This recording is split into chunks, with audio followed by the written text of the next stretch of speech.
We are focusing on an important piece of technology across the country, Jamaica Eye, an important system. Security Minister Dr. Horace Chang says 1,500 additional closed-circuit television CCTV cameras are needed for the Jamaica Eye program to provide proper surveillance across the country. The minister says the number was calculated through research done by a team at his ministry. The team responsible is developing also a master plan, however, that will accurately reflect the level of coverage that is required across the various rural and urban centres. So we look forward to further cooperation. Scoping activities are underway, however, and we anticipate that some 1,500 additional cameras will be required to cover the critical points across the island. There may be more for other activities, for supplementary activities designed to give a completeness, but we figure with an additional 1,500, 2 year plus year 200, and what we have installed, we have comprehensive cover of the critical areas of entire Jamaica. Dr. Chang was speaking at the handover ceremony for 215 state-of-the-art CCTV cameras to the Jamaica Eye program at his office on Tuesday. The cameras, valued at $400,000 were donated to the JCF by the Korean government. Jamaica Eye is designed to provide coverage of all major towns and highways in Jamaica, and to date, more than 800 cameras have been installed. An additional 350 cameras are scheduled for installation in the downtown Kingston and Olympic Way spaces. Dr. Chang says research suggests that proper digitization can boost the efficiency of not just the JCF, but also other law enforcement entities, including the courts. Digitization in security forces, especially police force, can increase efficiency up to 30%, just by creating the required connectivity, access to evidentiary material on a real-time basis, and more effective prosecution as quality evidence available in a shorter time. And of course, it has to work with other areas as we pursue the same policy of digitization in the Forensic Institute of Forensic Science and Legal Medicine. We're now looking at our courts and all the areas that in fact come together to ensure public safety and good order.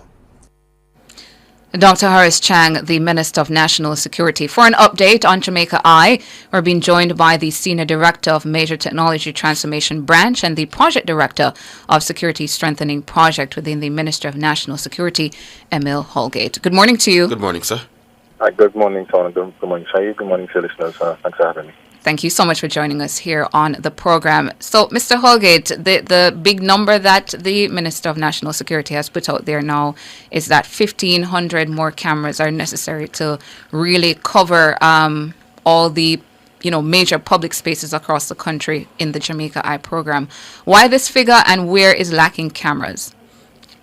Sure. So we work very closely with our colleagues within the JCF, and we simply look at where there is the greater concentration of crime or criminal incidents. We look at how we can leverage existing infrastructure and where it is that we need additional infrastructure, and we do that calculation and we arrive at a number that we believe will properly provide coverage to assure greater public safety and public order. So the number is really from just analyzing our current situation here, looking at where we already have coverage and just filling those gaps. As you mentioned in your introduction, the aim of Jamaica Eye is to provide coverage to key areas or business districts or our main corridors and thoroughfares. So we looked at all of that to see where exactly we can balance public order, public safety, as well as ensuring that we're still managing privacy. And when you look across the country, which parishes, are there an inadequate number of cameras? There needs to be a boost in terms of the camera numbers in those parishes. Sure. So Jamaica Eye cameras are currently deployed across 8 major townships now: Maypen, Mandeville, Black River, Santa Cruz, Kingston, St. Catherine, and a few others. So our aim is to target every main township. So you have areas, I'll give an example, such as Portmore. We do have cameras across the Portmore municipality, but surely with the growth of Portmore, there is the need for additional cameras. Mm-hmm. Montega Bay, we already have some cameras there, but we'll need additional cameras in Montega Bay. you do have some areas which we now see developing, St. Thomas, the eastern side, that we want to meet that development and add cameras as the infrastructure is going in. So the plan is really to deploy cameras across all our major townships. And how many cameras do we have so far in the program? So currently we have just over 800 cameras deployed, and we have 2 projects happening now to deploy another 350. And in total, in order to give us this wide range of coverage that the project hopes to attain, how many cameras are we looking at in total? Right. So as the minister mentioned, another 1,500. So that would take us closer to 2,000, 2,005 thereabout. So that has been our target. We hope to get to above 2,000, 2,500 cameras within reasonable time. Surely within the next 2 years. And as it relates to private cameras, how many persons have given the usage of their private cameras to the Jamaica Eye program? So the interest and the buy-in from the citizenry has been overwhelming. Business communities and residents alike, they all have expressed great interest to partner with Jamaica Eye. We continue to encourage persons to install cameras for their own for their own safety. So where cameras can assist the police will leverage those. But the message that we want to communicate is that we want persons to install cameras, not necessarily for Jamaica Eye, but for your own safety. But interest remains high. We continue to engage our partners, communities, to encourage them to install additional cameras. Mr. Holgate, we're going to take a break, but when we come back from the break, I want to talk to you about how Jamaica Eye has been assisting the crime fighting effort and other areas of the Jamaican society, as well as to talk to us about the kind of footage that you're getting from those who, have given over their private cameras, their footage into the system, and if the cameras are compatible with the system, with the Jamaica Eye system. We take that after the break. We're having a conversation with Emile Holgate, who is the Project Director for Security Strengthening in the Ministry of National Security, having a conversation about the Jamaica Eye program. Over 800 cameras now a part of the system. The Ministry of National Security is saying that 1,500 additional cameras are needed in the system, and we were hearing from Mr. Holgate there saying that a part of the build-out now is to go into spaces that are also developing, like St. Thomas. Welcome back to the program, Mr. Holgate. Thank you. Speaking to the types of cameras now and the quality of footage that you'll see and, compatibility of cameras, is Jamaica Eye, or are you guys having an issue in that regard? I heard some persons talking about camera incompatibility. Not necessarily with Jamaica Eye. The cameras that we deploy as government, they're all standardized. We use... Not necessarily the ones that are coming from the government that you guys are installing, but those coming from the citizens. Right. So cameras are installed by everyone for one main reason, just to have that added layer of protection and security.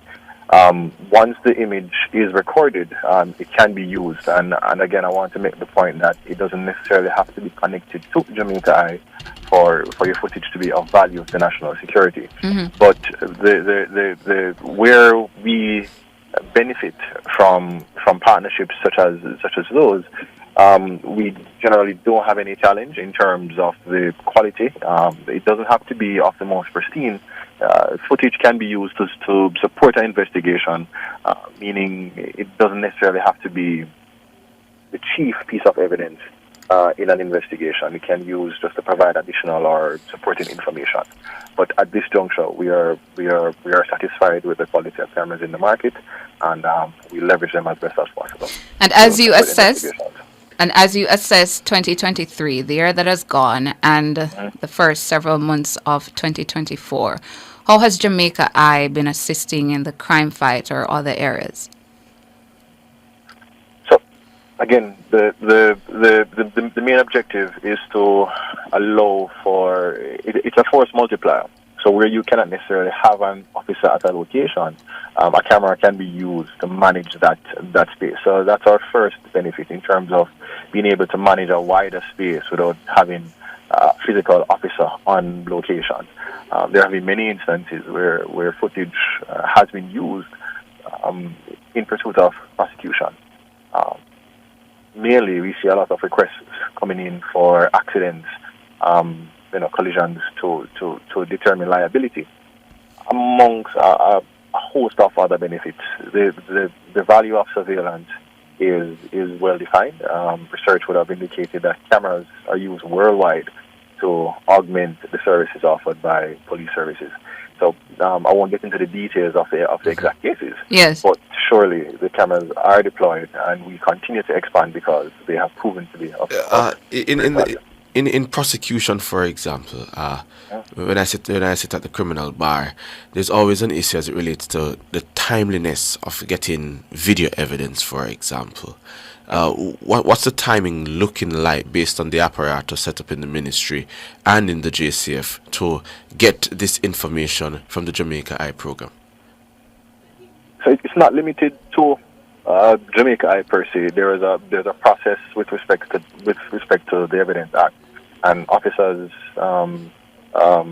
lawyers must abide by that process. Mm-hmm. So once the process is followed, a request is made, the video is extracted, and then it is presented in court. That can range, different factors can affect how fast the evidence is produced. But once a piece of evidence or once a piece of video is requested, then the necessary is done to ensure that piece of video is saved so that it can be produced in court.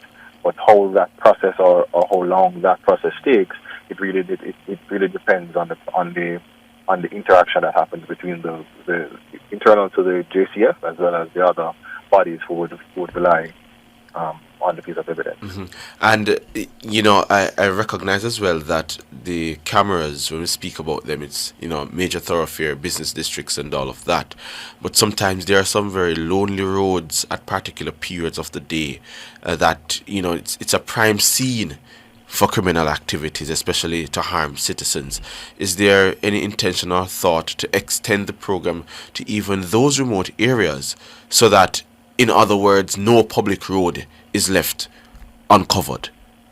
Right, so that is the broad concept or principle. So where we cannot have an officer deployed 24/7, that we leverage the technology to cover some of those areas. I can't say that we'll cover every single lonely road across the island, but surely where the information suggests that these are key or critical areas for the investment, then that's where the camera will be placed. Mm. And just going back, Mr. Holgate, to the Montega Bay camera infrastructure, how broadly is Montega Bay covered? If you could put a percentage on it to say this amount of the space, the town centre in Montega Bay is covered, how broadly would you say it is? And I ask that question because from time to time you have where people are attacked in Montega Bay. Only a couple of days ago you had a constable who tried to intervene in a situation and was shot and killed, unfortunately. So how broadly is Montega Bay covered? Right. So I'll be very careful about how I answer that question, because yes, saying how much coverage there is also saying where is not covered. So we continue to assess. We have a number of cameras across Montega Bay and other areas. We do recognize that there are some areas, because what happens when you put a camera in a particular space is that it will cause the criminal place the cameras there to manage to move. So when you have a particular space, what in that space will now move to another area. So you have to continue assessing and installing cameras. Suffice to say, though, we continue to do those assessments, and as we build out, we will add more cameras in this area. And that is a fair response. And my follow-up would be to that. Have you had instances where your cameras have been destroyed, stolen, manipulated, anything like that? Thankfully, I think over the years we can we can say that we have not had a lot of incidents like that. Yes, you will have persons who I would say they're interested in the infrastructure and they may want to take a closer look. The good thing with a camera is that if somebody gets that close or they try to do anything, the camera should or would most likely capture that act. So we have not had significant incidents of vandalism or anything like that. Mm-hmm. And a typical day, without going into too many details as well, Mr. Holgate, if you could tell the Jamaican people how Jamaica Eye functions. Is it that you have all of a unit one place that monitors all of these cameras? Is it several locations? How big is your team? Sure. So the cameras are managed by very, very competent and proficient officers within the JCF. Most of the areas where cameras are currently deployed, you do have a sensor within that policing district to manage those cameras in the space to ensure that they can be responsive to anything that they observe. The good thing about Jamaica is that all the cameras are connected back to a central location here in Kingston. So there is a main command post here in Kingston where officers can see all the cameras in Montega Bay, Ocherous, and the Grail Care from Kingston, and then there's a dedicated team here as well, monitoring and managing those cameras. So the moment those team members who are monitoring daily, that's their job daily to right. sit and monitor those cameras. And once they see something, they're able to then go on and alert another team that's on the road or somewhere nearby to a situation that they have picked up on those cameras. Exactly. That is operationally how it is done. Mm-hmm. Now, Mr. Holgate, Jamaica Eye has been around for around 6 years or so, starting in March 2018, I believe. Yeah. Yep. And a big part of the program was to get incentivization for private citizens, for citizens themselves, to use their private properties to put up those cameras, the two resolution megapixels or higher and all of those things. Has your program recommended through your ministry to the government any incentive as it relates to tax breaks to incentivize citizens to import these cameras for Jamaica Eye usage and personal usage? Right. Currently, there is no incentive linked to anybody wanting to put up cameras. The message that we want to continuously communicate is that, as a country, every citizen needs to recognize the part that they can play with respect to national security and make that investment for their own safety. And that collective investment will play a greater part in contributing to the reduction in crime. We don't want it to be a case where it is seen as an add-on. It should be everyone should be intrinsically motivated to ensure their own public safety, and then that will contribute to yeah, but a big part of motivation, you'll agree with me, Mr. Holgate, is finances. Through your program, has any research shown that any financial incentivization to the importation of cameras or the buying of cameras would lead to an increased participation from the citizens? So that currently isn't an approach we're taking. We just continue to have our sessions, have our community engagement meetings, and just to communicate that we really encourage persons to make the investment for their own safety. And by and large, the government will benefit from that partnership in ensuring the safe cost. Mm-hmm. Emil Holgate is the Senior Director of Major Technology Transformation Branch and Project Director for the Security Strengthening Project in the Ministry of National Security. Thank you so much, Mr. Holgate. Thank you for having me. To turn our eyes now to the health sector, Shadow Minister of Health and Wellness, Dr. Alfred Dawes, is calling for the Health Ministry to reconsider its decision to entrust the storage of bodies from Kingston Public Hospital to Archer's Funeral Home. Archer's is based in Spanish Town, St. Catherine. In making the call, Dr. Dawes is questioning the ministry's process for awarding contracts. It is becoming more and more apparent that in the awards process for contracts, the Ministry of Health is not prioritizing the needs of the users of the public healthcare system, and we do not support this practice. We stand with the relatives who, in their period of mourning, are forced to journey here to Spanish Town in order to retrieve the remains of their loved ones, while they should be going through the process of grief. It is a financial burden, it is an inconvenience, and it is absolutely wrong. The Ministry of Health ought to review these contracts. Dr. Alfred Dawes, the Shadow Minister of Health and Wellness. According to Dr. Dawes, several individuals have used social media to air concerns regarding the cancellation of contracts with funeral homes that previously served multiple hospitals in favor of an exclusive agreement with the recently incorporated Archer's Funeral Home. He notes that previously the storage facilities at St. Catherine were shared among 3 funeral homes, including Roberts, Morgan's, and Archer's. Dr. Dawes says the contracts with Roberts and Morgan's, those contracts were rescinded, consolidating operations solely with Archer's. Similarly, he says storage arrangements at KPH, previously managed by Jones Funeral Home on North Street, were also redirected to Arches. He adds that the storage facility at the University Hospital of the West Indies has also been reportedly transitioned to Arches. Dr. Dawes says forensic autopsies in Western Jamaica are exclusively conducted at Arches, resulting in an average post-mortem delay of 3 to 4 months.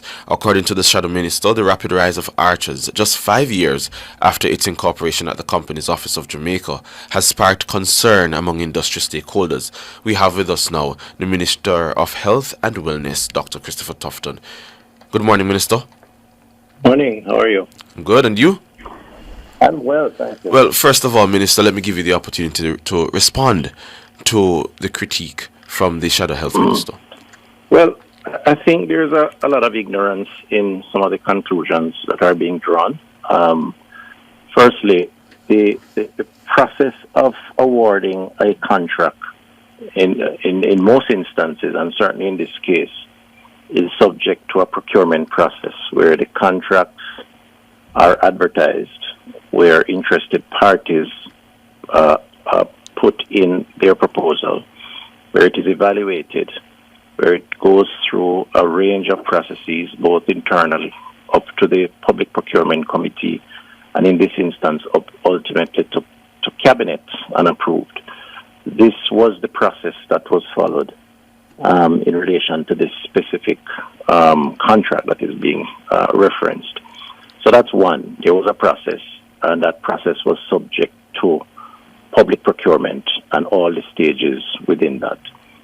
Secondly, it is false to suggest that a location where autopsies are determined or conducted is solely a function of who is awarded a contract. There are many issues that go into where autopsies are conducted, and the Ministry of Health, just to be clear, is not the only determining factor on this. So you have cases where, because of facilities or the quality of the facility, because of the availability of the professionals, because those who conduct autopsies are not, it's not a profession that has significant numbers. And in some instances, decisions are determined not by the Ministry of Health, but by the other ministries, by the Ministry of National Security. So I hear about the University of the West Indies. I did some checks on that. I'm told that the Ministry of National Security requested that in the cases where they have authority and an interest, they have referred that those bodies be taken to that location. The university generally handles their own autopsies unless that request is made of them. The Ministry of Health has nothing whatsoever to do with that. Thirdly, there is ample precedent for a funeral home, a facility of this nature, to cover multiple parishes. And if those who are concerned had done their homework, they would recognize that there are funeral homes in Jamaica that are covering 2, sometimes 3 parishes, and bodies have to be moved to those locations. So Archers is not unique in that regard and has never been unique. Fourthly, based on the lead up to your story about recently established entity, it is unfair for this position and perception to be taken that somehow Archers is a company that was just formed and is benefiting from contracts, suggesting that somehow there's some special favor that is being granted to them. The gentleman in question, father owned or was involved in the funeral business before him. He had a company that was set up, an entity from 2013. I believe it was incorporated in 2017 or 18. In other words, the format of the company was changed. So this is not a new entity, and in fairness to him, this is not something that he has just started to get involved in, because it has been in his family before him through his father, and then he has carried on. I want to also reference a theory that I think is at play here, which is a greater mischief, and that is the political issues that have played out. Mr. Archer, as you know, is now the councillor for one of my divisions, the Red Hills division in West Central St. Catherine. Right. He was always a worker for the party. He was a cluster manager. He was given by the Labour Party the opportunity to represent the division, and the councillor at the time, who was a JLP councillor, was removed by the party, not by me, because there's a process involving that. That gentleman who he replaced ran as an independent candidate. Now, I'm not going to link him to some of this mischief because I don't know.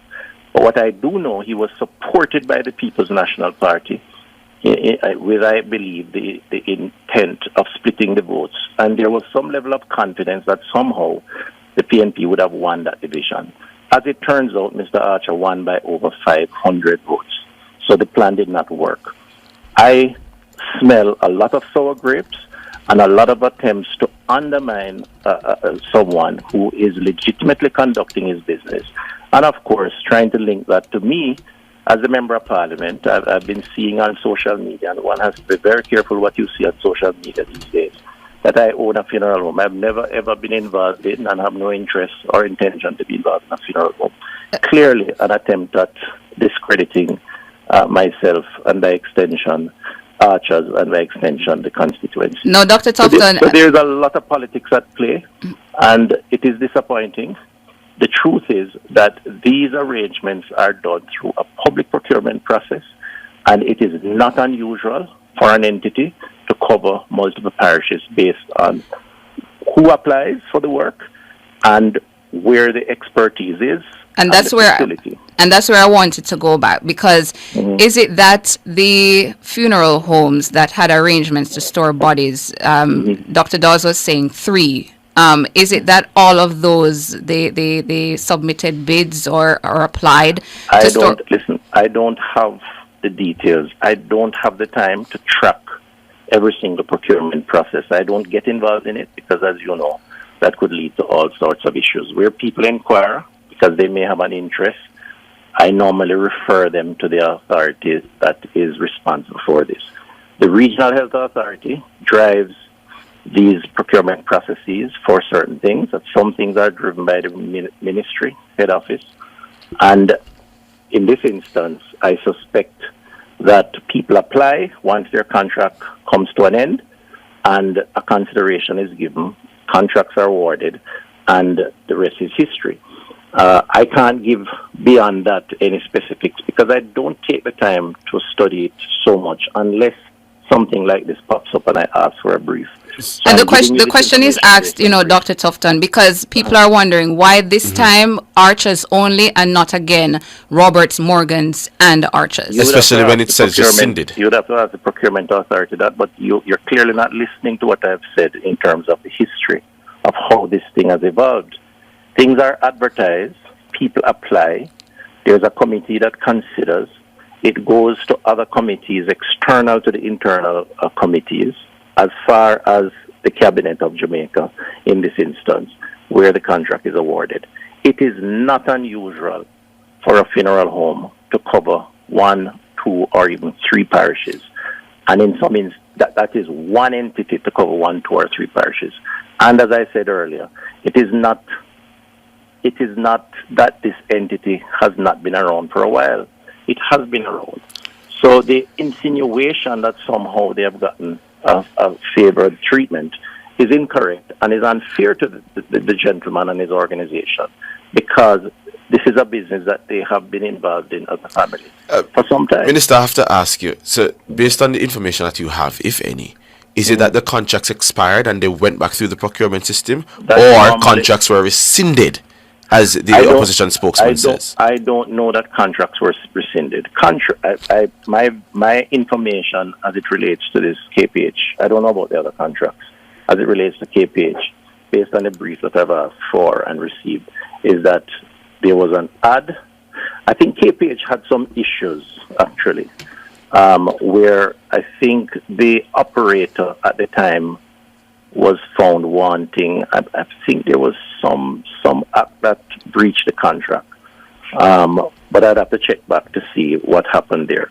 But in any event, there was a public ad, and the process went through as dictated by the procurement rules and led to this particular situation. I should also say that family members oftentimes request autopsies to be done at particular locations, even locations that are far from where they reside. If you talk to a typical funeral home, they will tell you that bodies come from almost every parish to their location for various reasons. So it's not unusual, and certainly in this case, nothing untoward, as I understand it, has taken place. And indeed, as I suggested, I suspect some mischief because the gentleman has chosen to represent an area where he was successful recently. And a final one, Minister, in relation to the University Hospital of the West Indies. A procurement process happened there as well, and the contract was awarded to Arches. When I heard that, I checked with the CEO at the university, and it's not like that. The university, I'm told, hold on, let me just read it, because I actually got a memo from the CEO who said autopsies involving coroner's cases are done at Arches as dictated by the police. All hospital autopsies are done by the UWI at the hospital, except for those cases which may not have been cleared for COVID-19 tests. In addition, a relative of a deceased person can request an autopsy on their own at anywhere they choose. I'm reading a direct quote from Mr. Fitzmitchell, who is the CEO of the University of West Indies. I have to go by the brief that I'm given. So again, the impression being created that somehow there's some hidden hand organizing and orchestrating and directing contracts to this gentleman's establishment is wrong. And it is unfair to him. And some of the things that are on social media, they say all is fair in love and war. So I have no expectations and expect almost anything. And I'm prepared to deal with it as they come. So I'm not crying over it and I'm not playing victim. But I just want to say to those who are purveyors of this kind of toxic approach to political activity that they should be careful, because one day it may just turn back on them. It is unfair to target the gentleman and his establishment who has been working in this business, his father before him, just because he chose to offer himself a political representation. Very unfair. And I want to say that as far as I know, based on the brief I've been given, he went through a process fair and square and is providing a service. And I have nothing else to report on the matter. And just before we let you go, Minister, I did say final one, but just turning my attention very quickly to swine flu. We did report about some inmates there at the Kingston Central lockup coming down with swine flu. Anything for the public to be concerned about, and what was the intervention there with that lockup? All right. So, yes, I got a brief, as I normally do of these issues, that on April 11th, that on April 5th, the National Surveillance Unit was informed about a possible outbreak at the central lockup. 33 detainees were reporting influenza-like symptoms. There were swabs taken. 6 were tested positive for influenza A, H1N1. And further reports received later on that other detainees, including a staff member, were displaying symptoms, vomiting and so on. There are about 169, I was told, detainees held at the location. And the team from KSA has been involved in collecting samples, providing treatment, where it's possible doing quarantining of those who are affected. But it appears that there is an outbreak on the face of it. I have not gotten a more recent update beyond, based on what you sent me before this program. But I certainly will check on it this morning. What I will say is that the team are aware, the health team. They are involved in the process, and they're trying to cauterize and to solve the problem through treatment and providing, supporting, masks and so on for those who have been impacted. For a bit of clarification, Minister, when you said there's an outbreak as in the country or in the lockup? No, not in the country, please. Let's not panic and create hysteria. Which is why I want the clarification from you, Minister. The lockup, the Central Police lockup, yes. 169 inmates and, of course, the staff. And there is enough evidence to suggest, through the symptoms that are displayed, swabs that have been taken, and the positive confirmation of the test, that there's an issue there. So for the rest of the public, nothing to be overly alarmed or concerned about at this time? Clearly, we want to cauterize it to the location and to solve the problem. It means that those who come in and go out would have to be properly screened. It means that they will have to take some steps to, at this point, avoid visits. Clearly, the workers will have to come and go. Mm-hmm. So they would have to protect themselves to the extent that they display symptoms. We will have to treat them and ensure that they don't go out and take it to families or friends or wherever they go. So it requires attention. I mean, the health team is fully aware and understand how to deal with these circumstances. But I don't think it's at the level where we need to say to the country that the country is at risk. But certainly in terms of this particular location and space and those who are involved in that space, we have to take all the necessary precaution. And we're doing just that. Way over time, but grateful for your time, Dr. Christopher Tufton, the Minister of Health and Wellness. Thank you. All the best.